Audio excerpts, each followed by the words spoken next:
নিরঞ্জনের সরলতা ঠাকুরকে প্রথমাবধি বিশেষ মুগ্ধ করিয়াছিল। তাই তিনি মাস্টার মহাশয়কে একদিন বলিয়াছিলেন, তোমায় নিরঞ্জনের সঙ্গে দেখা করতে বলেছি কেন? সে সরল ইহা সত্য কিনা এইটি দেখবে বলে। 1884 খ্রিস্টাব্দের 15ই জুন কাঁকুরগাছিতে শ্রীযুক্ত সুরেন্দ্রের বাগানে এক মহোৎসবে ঠাকুর গিয়াছিলেন।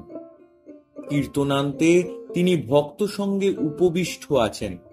এমন সময় নিরঞ্জন আসিয়া ভূমিষ্ঠ প্রণাম করিলেন।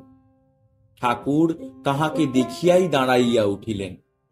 আনন্দ বিস্ফারিত লোচনে সস্মিত মুখে বলিয়া উঠিলেন, তুই এসেছিস? দেখ, এ ছোকরাটি বড় সরল। সরলতা পূর্বজন্মে অনেক তপস্যা না করলে হয় না। কপটতা, পাটোয়ারি এসব থাকতে ভগবানকে পাওয়া যায় না।